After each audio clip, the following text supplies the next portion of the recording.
సనాతన ధర్మ వైభవాన్ని మనం ఎందుకు పదే పదే మాట్లాడుకోవాలి అంటే,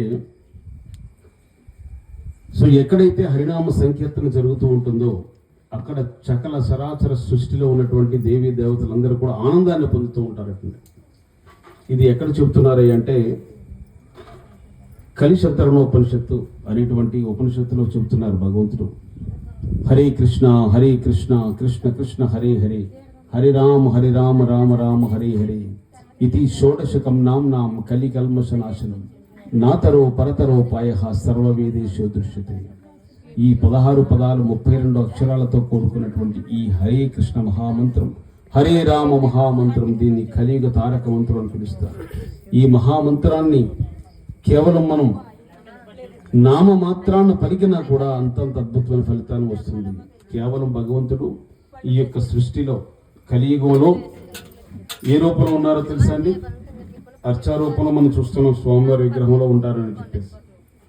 అంతకంటే ముఖ్యంగా స్వామివారి నామ సంకీర్తనలో ఉంటారని చెప్తున్నారు. అందుకే కలికాలే నామరూపే కృష్ణావతార్ అంటుంది శ్రీమద్ భాగవతం అన్నమాట.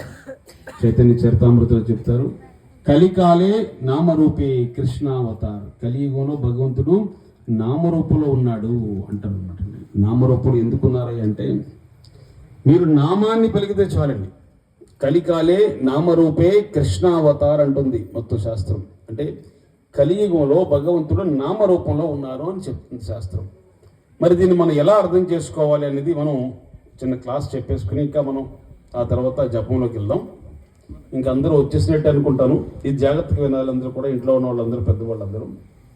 మరి ఒక ఇంట్లో భగవంతుడి యొక్క నామ సంకీర్తన ఎందుకు జరగాలి అనేటువంటిది మనం తత్వాన్ని ఆలోచించుకున్నట్లయితే, మరి రోజు పూజ చేసుకుంటాం కదండి. మనం రోజు కూడా పూజ చేస్తాం కదా, ఇంట్లో కూర్చుంటాం, పూజ చేసుకుంటాం. మరి కొంతమంది స్తోత్రాలు పాడుతూ ఉంటారు, కొంతమంది ఎక్కువగా వ్రతాలు చేస్తూ ఉంటారు, నోములు చేస్తూ ఉంటారు. మరి అందరికీ కూడా అంత టైం కుదరట్లేదు కదా. ఇప్పుడు యజ్ఞాలు చేయడానికి కానీ, యాగాలు చేయడానికి కానీ, వ్రతాలు చేయడానికి కానీ అంత టైం లేదు మనకి. మనం బిజీ అయిపోయాం. ఎందుకంటే ఎవరి పనులు వాళ్ళకున్నాయి, ఎవరు ఉద్యోగాలకు ఉన్నాయి, ఎవరు వ్యాపారాలు వాళ్ళకున్నాయి, ఎవరి పనులు వాళ్ళకున్నాయి. మరి ఎలా మరి దీన్ని భగవంతుడు తత్వాన్ని నేర్చుకోకుండా వెళ్ళిపోతే అసలు మనిషి జన్మకి విలువ ఏమిటి అని అడగాల మనం ప్రశ్న. ఫస్ట్ మొట్టమొదటిది, అసలు మనం ఎందుకు వచ్చాం, మానవ జన్మ ఎందుకు వచ్చింది అనేటువంటిది మనం ముఖ్యంగా తెలుసుకోవాలి మొట్టమొదటి.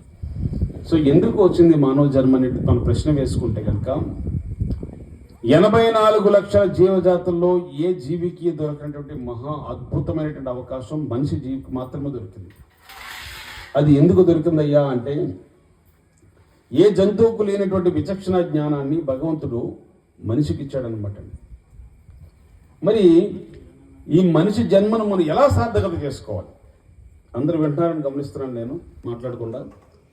మానవ జీవితాన్ని ఎలా మనం సార్థకత చేసుకోవాలి అనేటువంటిది చాలా ముఖ్యమైనటువంటి విషయం. చిన్న లాజిక్ ఒక ప్రశ్న అడుగుతాను, మీరు అందరూ సమాధానం చెప్పాలి నాకు.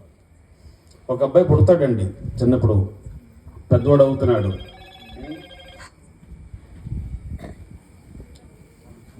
హరే కృష్ణ. గోవిందా గోవిందా, ఏడుకొండలవాడ వెంకటరమణ గోవిందా, ఆపద మొక్కలవాడ అనాథ రక్షక గోవిందా. హరే కృష్ణ. గోవిందా అనగానే ఎంత శక్తి వస్తుందో మనకి. గోవిందా అనగానే ఆ గోవింద నామంలో ఉంది. అంటే గోవులకు విందు చేసిన వాడు, గోవులను రక్షించిన వాడు, మన ఇంద్రియాలన్నిటికీ కూడా మహానుభావుడు అనమాట. అందుకే ఆయనకి గోవిందుడు అనేటువంటి నామం ఇచ్చారు భగవంతుడు. సో ఇలాంటి కార్యక్రమం తలంపు చేయండి, ప్రతి ఒక్కరి ఇంట్లో కూడా చేయాలని. దీనివల్ల మన పూర్వజన్మ కర్మలన్నీ పోతాయండి. గుర్తుపెట్టుకోండి, మనం భగవంతుడి కోసం చేసేటువంటి ప్రతి కార్యక్రమం వల్ల మనం ఈ జన్మలో చేసినటువంటి పూర్వజన్మలో చేసినటువంటి కర్మలో కొన్ని లక్షల కర్మలు ఉంటాయండి ప్రతి జీవికి కూడా. అవి నెమ్మదిగా పోవాలి అంటే భగవంతుడికి నామస్మరణ మాత్రమే ఈ కలియుగంలో అని ఈ శాస్త్రాలన్నీ చెబుతున్నాయి.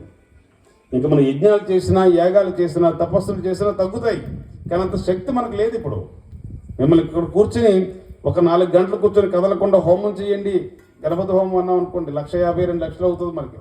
అందరూ 10-15 మంది బ్రాహ్మణులు తీసుకురావాలి, వాళ్ళు పురోహితం చేయించాలి, వారికి అన్నీ చెప్పాలి. మరి అంత డబ్బు అందరికీ ఉంటుందా మనకి? ఎవరో బాగా డబ్బులు ఉన్న వాళ్ళు ఎవరో